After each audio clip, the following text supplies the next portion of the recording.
الحمد لله الذي خلق السماوات والأرض والصلاة والسلام على النبي المحمود وعلى آله الطيبين وأصحابه الطاهرين أما بعد فأعوذ بالله من الشيطان الرجيم بسم الله الرحمن الرحيم ولا تقربوا مال اليتيم إلا بالتي هي أحسن حتى يبلغ أشده وأوفوا بالعهد إن العهد كان مسؤولا صدق اللہ مولانا العظیم۔ معزز ناظرین اور محترم حاضرین، السلام علیکم ورحمۃ اللہ وبرکاتہ۔ رب کائنات کی ہم گنہگاروں پر بے پناہ مہربانی ہے کہ اس نے ہمیں آقائے نامدار احمد مختار مدنی تاجدار، دونوں جہاں کے سردار حضرت محمد مصطفیٰ رسول خدا صلی اللہ تعالی علیہ وآلہ وسلم کی بابرکت امت میں پیدا فرمایا۔ سامعین کرام، حمد و صلوات کے بعد جس آیہ مبارکہ کی تلاوت کا شرف حاصل کیا گیا وہ سورہ بنی اسرائیل کی 34ویں آیت ہے، آیت نمبر 34 ہے۔ اللہ رب العزت فرما رہا ہے وَلَا تَقْرَبُوا مَالَ الْيَتِيمِ، یتیم کے مال کے قریب بھی نہ جاؤ۔ دیکھیے اس انداز میں کیسی زبردست تاکید ہے۔ یتیم کا مال استعمال نہ کرو، یتیم کا مال نہ کھاؤ، یتیم کے مال میں ہاتھ نہ ڈالو۔ یہ ساری تعبیرات، یہ سارے ایکسپریشنز، یہ سارے انداز ایک طرف ہیں، مگر اس انداز کے اندر کیسا حسن ہے اور کیسی پختگی ہے اور کس قدر زبردست ممانعت ہے کہ وَلَا تَقْرَبُوا مَالَ الْيَتِيمِ، یتیم کے مال کے قریب بھی نہ جاؤ، إِلَّا بِالَّتِي هِيَ أَحْسَنُ، مگر اسی طریقے سے جو بہتر ہو۔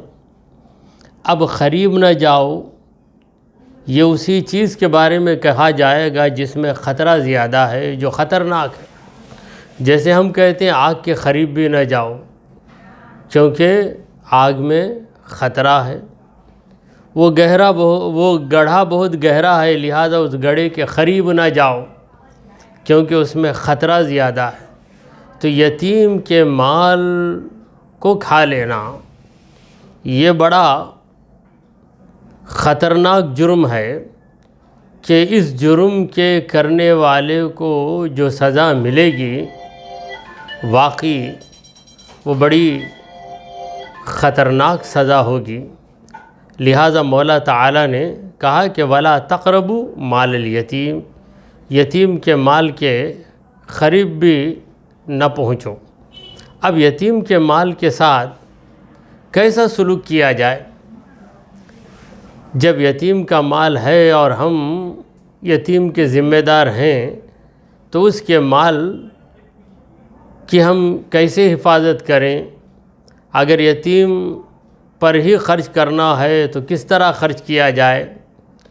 تو پروردگار نے کہا کہ بِالَّتِي هِيَ أَحْسَنُ، جو بہترین طریقہ ہے۔ اب بہترین طریقہ کیا ہے؟ کوئی اپنی اولاد کی دولت کو کیسے خرچ کرے گا؟ بالکل اسی طرح کہ یتیم کے لیے جتنا ضروری خرچ ہے وہ خرچ کر دے، یعنی اتنا خرچ ضرور کرے کہ اگر وہ خرچ نہ کرے تو یتیم کو نقصان ہوگا۔ یتیم کے کھانے پینے کپڑوں کا خرچ ہے، اس کی تعلیم کا خرچ ہے، اور یتیم سرمایہ دار ہے، باپ نے بہت زیادہ دولت چھوڑی ہے، اب اس دولت کو یتیم پہ خرچ کرنا، معقول طریقے سے خرچ کرنا، جس میں ہمدردی رہے اور جس میں بے دردی نہ رہے، جس میں فضول خرچی نہ رہے۔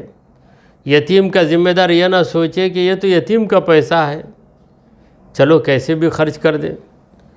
جن چیزوں کی یتیم کو ضرورت نہیں ہے وہ ساری چیزیں یتیم کو لے کر دینا، یہاں تک کہ یتیم کی عادتیں بگڑ جائیں، اسے صحیح تربیت نہ ہو، اس کے اندر خواہشات کو اپنانے اور بے ضروری چیزوں کو چھوڑنے کا، خواہشات کو اپنانے کا مادہ پیدا ہو جائے، بے ضروری چیزوں کو چھوڑنے کا اس کے اندر اس کی ٹریننگ ہی اسے نہ ہو، تو یتیم کو اس طرح بگاڑے بھی نہیں۔ اور یتیم ہی کا مال رکھ کر یتیم کو ایسا ترسانا کہ وہ کھانے پینے کے لیے مجبور ہو جائے، اسے بالکل معمولی غذا دے، یہاں تک کہ وہ کمزور ہو جائے اور اس کے پیسے کو بچا کر رکھے، تب بھی کوئی فائدہ نہیں۔ تو لفظ احسن یہ ایک جامع لفظ ہے، یعنی بہترین طریقہ، جو خرچ کا بہترین طریقہ ہے اس طریقے سے یتیم کا پیسہ، یتیم کا سرمایہ خرچ کرو، حتیٰ یبلغ اشدہ، یہاں تک کہ یتیم بلوغت کی عمر کو پہنچ جائے، یعنی یتیم بالغ ہو جائے، سمجھدار ہو جائے، پیسوں کو سنبھالنے کے لائق بن جائے۔ تو عمر کیا ہے؟ اگر بالغ ہونے کے آثار اس میں نظر آ جائیں تب تو اس کا سرمایہ اس کے حوالے کیا جائے، اگر آثار نظر نہیں آئے تو یبلغ اشدہ،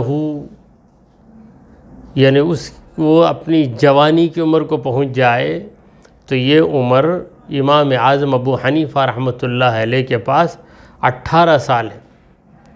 18 سال جب عمر ہو جائے تو ایک انسان سمجھدار ہو جاتا ہے، اسے اچھے برے کی تمیز آ جاتی ہے، پیسوں کی قدر و قیمت بھی اس کے پاس آ جاتی ہے، تب اس کے حوالے اس کا سرمایہ کر دو۔ جب تک وہ چھوٹی عمر کا رہے اس کے پیسے اس پہ خرچ کرو، مگر بہتر طریقے سے خرچ کرو۔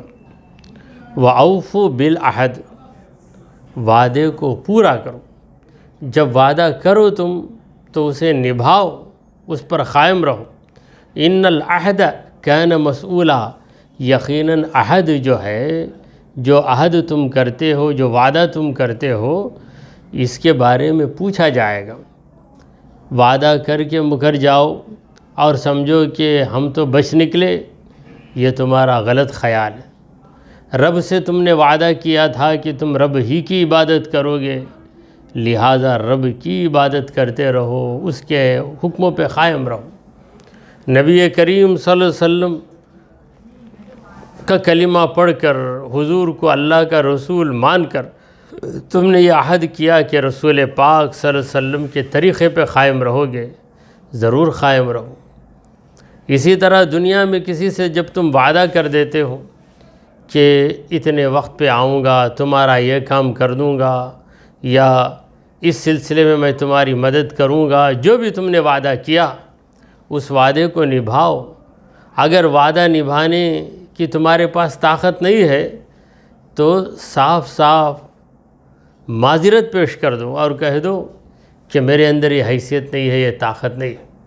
سامنے والے کو دھوکے میں رکھنا، اسے وعدہ کرنا، پھر اس کے بعد پلٹ جانا، یہ بڑی گری ہوئی حرکت ہے۔ ان العہد کان مسئولا، یقیناً وعدہ جو تم کر رہے ہو وہ اس کے بارے میں تم سے سوال ہوگا۔ وَأَوْفُوا الْكَيْلَ، اے مومنو، کیل یعنی ناپنا، اسے مکمل طور پر ناپا کرو۔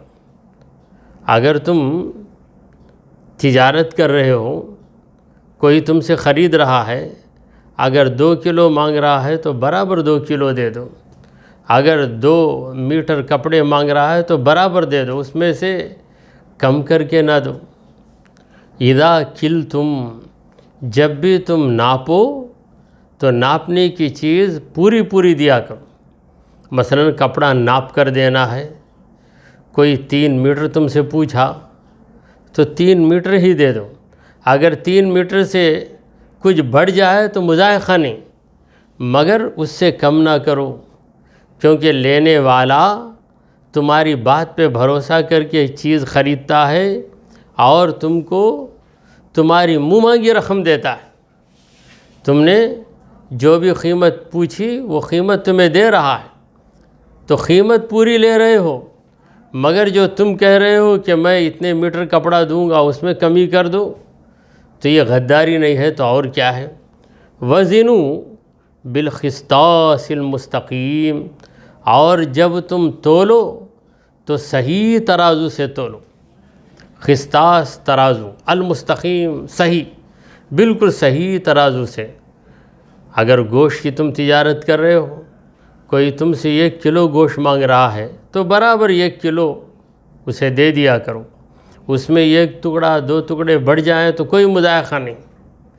1 کلو بتاتے ہوئے 800 گرام زور سے پلڑے پہ مار دو، پھر اس کے بعد اسے جھکا کے 100 یا 150 گرام کم کر دو، تو یہ گاہک تم پہ بھروسہ کر کے لے جائے گا، مگر تم نے غداری کی۔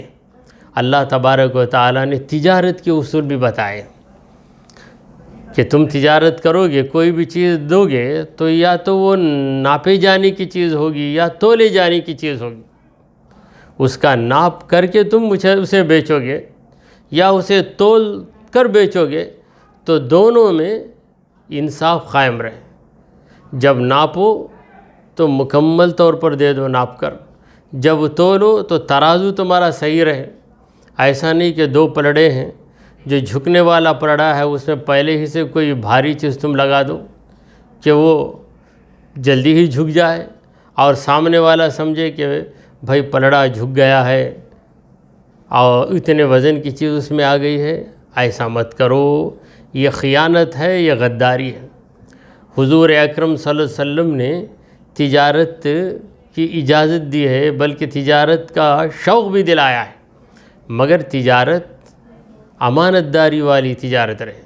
التاجر الامین مع الصدیقین والنبیین، امانت دار تاجر صدیقوں اور نبیوں کے ساتھ رہے گا۔ تو یہ حکم دے کر اللہ نے کہا کہ ذالک خیر، وہ بہتر ہے تمہارے لیے، یعنی صحیح تجارت تمہارے لیے بہتر ہے۔ اگر تم غلط تجارت کر کے 4-5 روپے بڑھ کے کما لو تو وہ کمائی ہمیشہ نہیں رہے گی، اور تمہارا یہ اعتماد دلوں سے نکل جائے گا، تمہارے گاہک تم سے جدا ہو جائیں گے، تمہارے بائرز، تم سے خریدنے والے تم سے دور ہو جائیں گے۔ ذالک خیر، وہ بہتر ہے، یعنی یہ امانت داری والی تجارت بہتر ہے۔ وَأَحْسَنُ تَأْوِيلًا، اور اس کا انجام بھی بہتر ہے۔ آخرت کا انجام تو ہے کہ تم نے امانت داری کے ساتھ تجارت کی تو تمہیں اجر و ثواب ملے گا۔ دیکھیے سخاوت میں اجر و ثواب ملتا ہے، یہ ہم جانتے ہیں، مگر یہاں سخاوت نہیں ہے، تجارت ہے۔ امانت داری والی تجارت ہو تو دنیا کا فائدہ بھی ملے گا اور آخرت میں اجر و ثواب بھی ملے گا۔ وَأَحْسَنُ تَأْوِيلًا، اس کا انجام بہت بہتر ہوگا آخرت میں، دنیا میں بھی۔ دنیا میں اگر کوئی تاجر امانت داری کے ساتھ تجارت کرتا ہے تو لوگوں میں بات پھیل جاتی ہے، لوگ کہتے ہیں کہ ان سے خرید لو، کیونکہ وہ جتنا کہتے ہیں، جیسا کہتے ہیں ویسا ہی دیتے ہیں، ان کے ناپ تول میں کبھی کمی نہیں آتی۔ لوگوں میں یہ بات مشہور ہو جاتی ہے۔ اگر تم کم کر دو، تم سمجھو گے کہ ہم بڑے عقل مند ہو، مگر تمہاری یہ مکاری کوئی نہ کوئی آدمی جان ہی لیتا ہے۔ ایک آدمی جان لے تو وہ دوسرے سے کہتا ہے، دوسرا 4 سے کہتا ہے، وہ 4 8 سے کہتے ہیں۔ اس طرح تمہاری یہ غداری کرونا وائرس کی طرح پھیل جاتی ہے، تمام لوگوں میں پھیل جائے گی۔ ارے بھائی اس کے پاس جاننے سے کیا فائدہ، وہ تو دبا لیتا ہے، وہ تو گھٹا لیتا ہے، ارے وہ بڑا مکار ہے، وہ بڑا دھوکہ باز ہے۔ پھر دنیا ہی میں تمہیں رسوائی بھی ملتی ہے، نقصان بھی ہو جاتا ہے۔ تمہاری دکان کھلی رہے گی مگر گاہک نہیں آئیں گے۔ اگر تم امانت داری سے تجارت کرو گے تو تمہارے پاس ہمیشہ خریداروں کی بھیڑ رہے گی۔ آیت ختم ہوئی. ولا تقف ما لیس لک بہ علم، اے انسان جس چیز کا تجھے علم نہیں ہے اس کے پیچھے مت پڑ. یعنی جو چیز تجھے معلوم نہیں ہے خواہ مخواہ یہ کہنا ہے کہ میں جانتا ہوں. دنیا کے معاملات میں بھی یہ خطرناک ہے تو دین کے معاملات میں اور زیادہ خطرناک ہے. دنیا کے معاملے میں ایسے خطرناک کہ کسی کو کپڑا سینا نہیں آتا، اس سے کہا گیا کہ ذرا کپڑا سی دو، بغیر جانے اس نے کہا کہ میں سی کر دے دوں گا. تو پھر جب سیے گا قمیص تو وہ قمیص ایسی شکل میں نکلے گی کہ جس کے لیے سی گئی ہے اس کے بدن پہ نہیں رکے گی، کسی کے بھی لائق نہیں رہے گی. کسی کو پکوان نہیں آ رہا ہے، کہہ دے کہ میں پکا سکتا ہوں، اب پکوان اس کے حوالے کر دیں، پھر وہ پکائے تو کھائے گا کون؟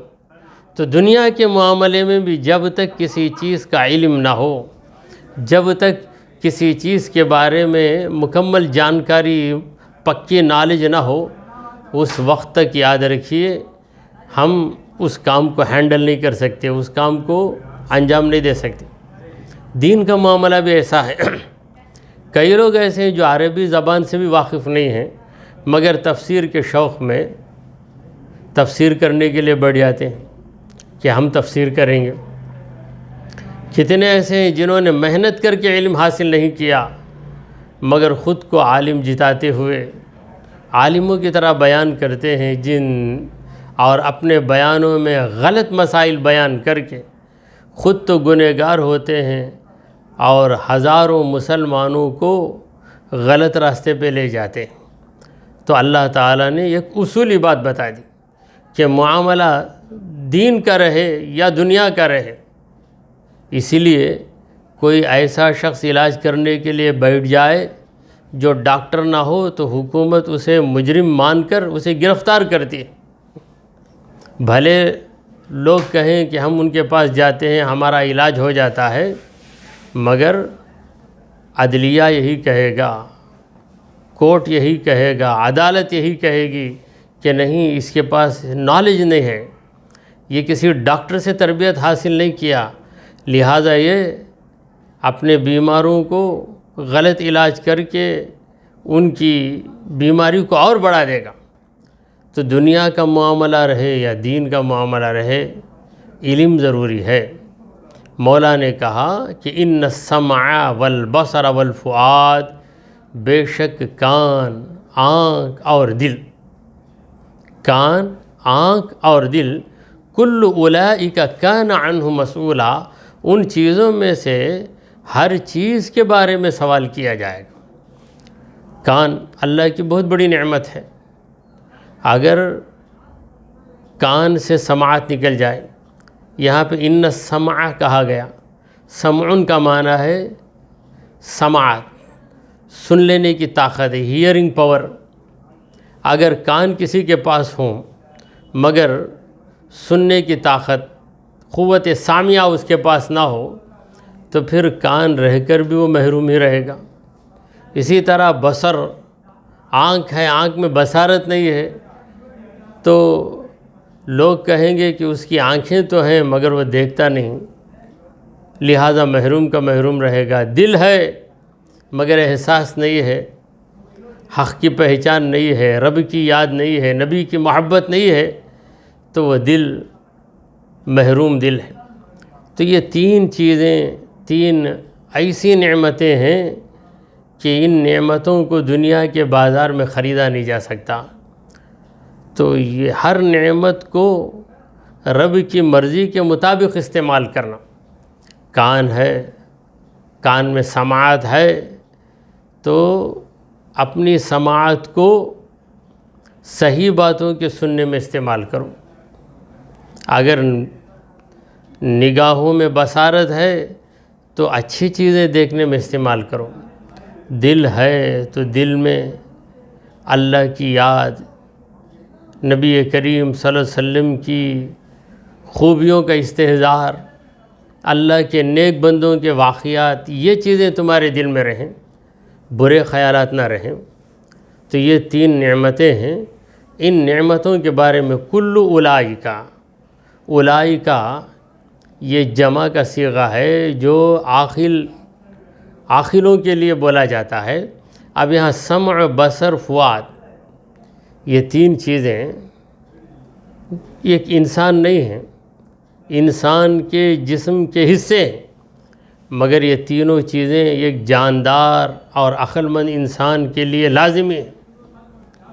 سننے کی طاقت، دیکھنے کی طاقت، سمجھنے کی طاقت، لہذا انہیں ایک عقل مند اور جاندار کے قائم مقام رکھا گیا اور فرمایا گیا کہ کان عنہ مسئولا، ہر ایک کے بارے میں تم سے پوچھا جائے گا. یہ نہ سمجھ لو کہ آنکھ مل گئی، تمہیں بہت بڑی نعمت مل گئی، ہاں نعمت مل گئی، مگر اس نعمت کے بارے میں تمہیں جواب دینا ہے کہ تم نے آنکھوں کو کس کس راستے میں استعمال کیا ہے. تو بات ختم ہوئی. ایک آیت کے اندر ایک حکم دیا جا رہا ہے اور اس حکم میں بے شمار حکمتیں. وَلَا تَمْشِ فِي الْأَرْضِ مَرَحًا، اے بندے خدا زمین میں اکڑ کر مت چل. وَلَا تَمْشِ فِي الْأَرْضِ، زمین میں نہ چلنا ہی ہے زمین میں.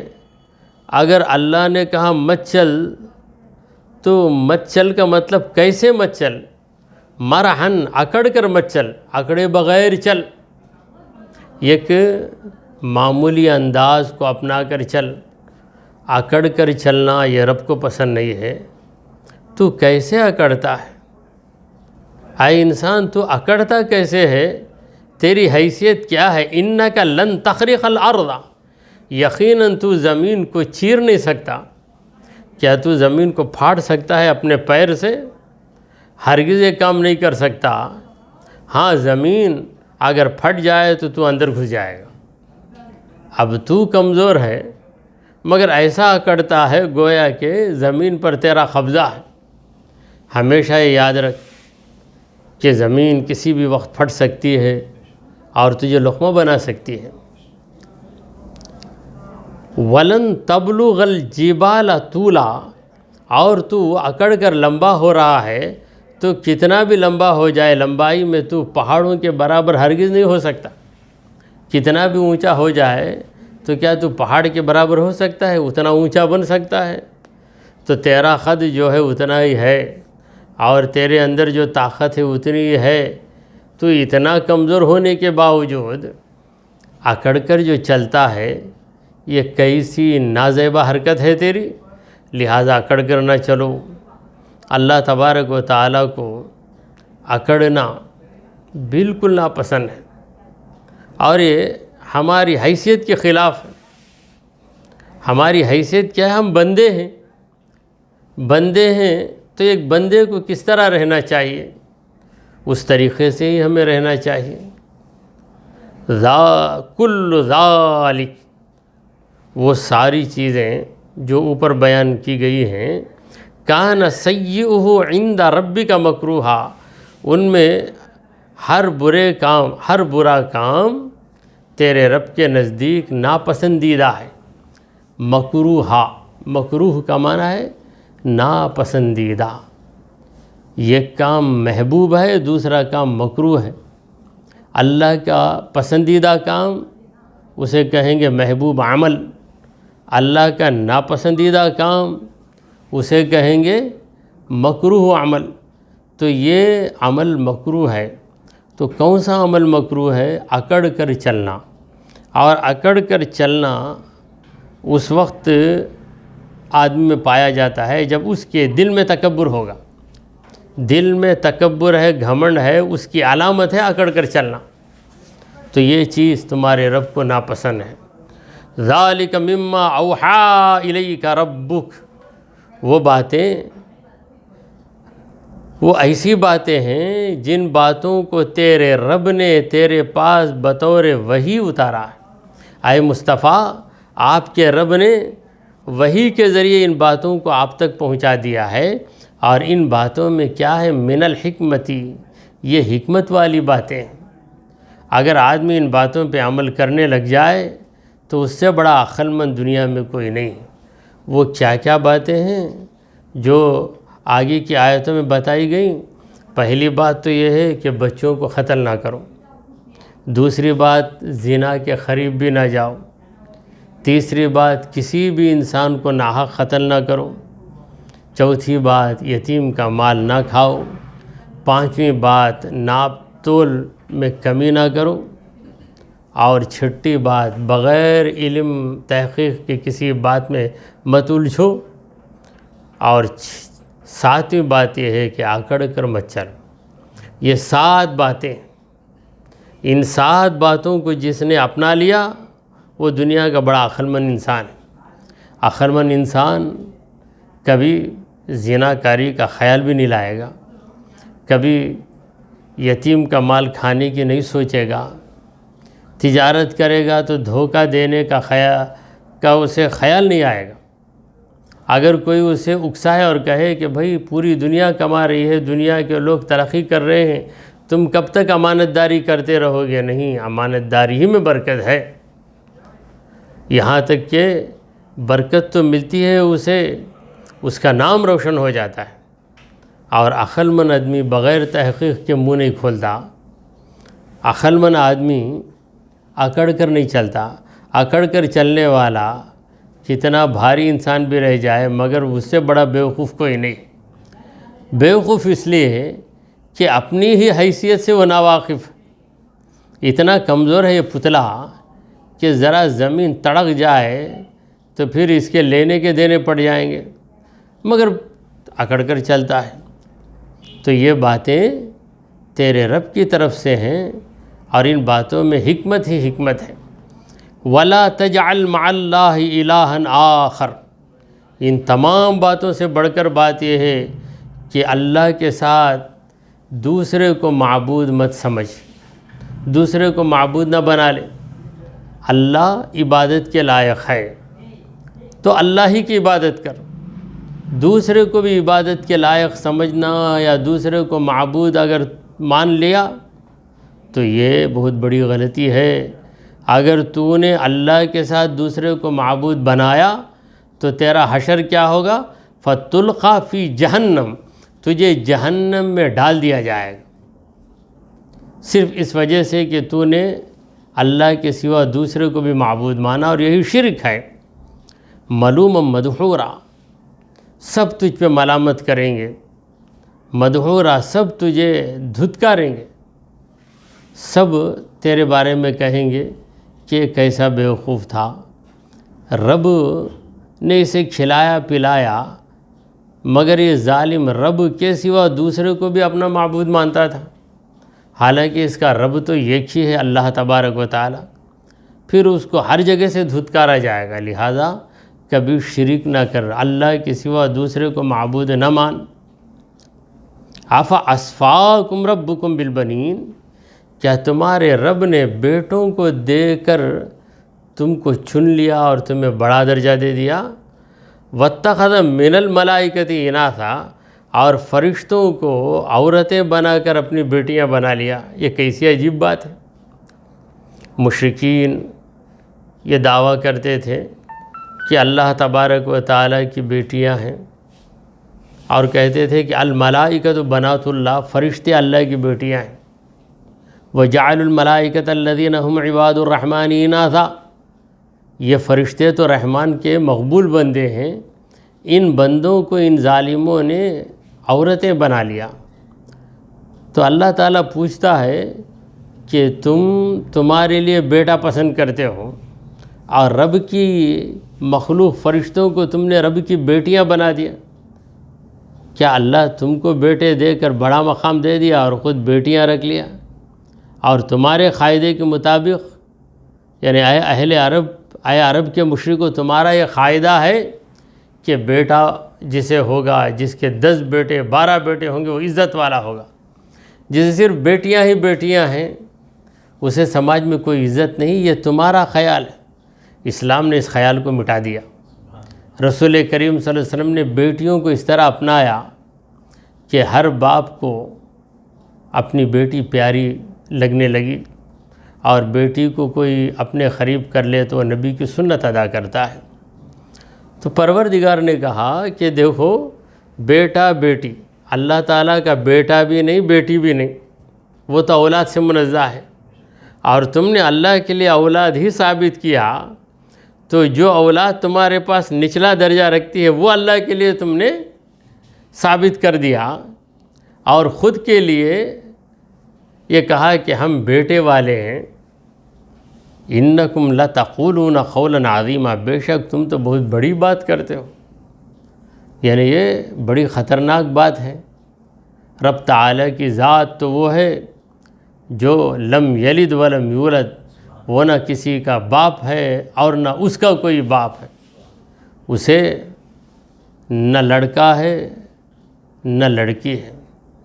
اللہ تبارک و تعالیٰ و مستغن الہ عن نساء و اولاد اناث او رجالی، اللہ تعالیٰ کو بیوی بھی نہیں اولاد بھی نہیں ہے، اس کی ذات منزہ ہے۔ دعا کیجئے کہ پروردگارا ہم نے جو کچھ کہا اور سنا اسے قبول فرما لے۔ اے اللہ ہمارے گناہوں کو معاف فرما، ہماری خطاؤں کو درگزر کر دے۔ اے رب کریم، سورہ بنی اسرائیل کی ان آیتوں میں جو حکیمانہ نصیحتیں ہیں، ان نصیحتوں پہ عمل کرنے کی ہمیں توفیق عطا فرما۔ اے اللہ ہم کو، ہماری اولاد کو زناکاری سے بچا، حرام خوری سے بچا، ظلم سے بچا لے۔ اے پروردگار ہمارا خاتمہ ایمان کی حالت پہ فرما۔ وصلی اللہ تعالی علی خیر خلقہ سیدنا و مولانا محمد وعلی آلہ واصحابہ اجمعین۔ الفاتحہ۔ بسم اللہ۔